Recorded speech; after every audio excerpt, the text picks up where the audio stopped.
Hello, in this video, I'll give you a quick guide on how you can connect Ollama to N8N. So first, you will have to make sure that your Ollama is installed and running on your computer.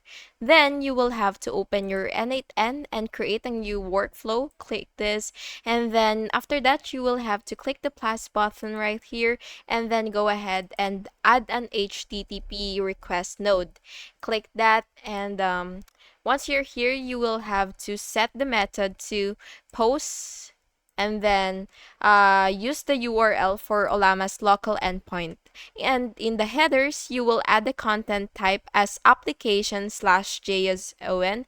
And in the body, you will add the model name and your prompt. And once you're done, you will connect it to the next step in your workflow.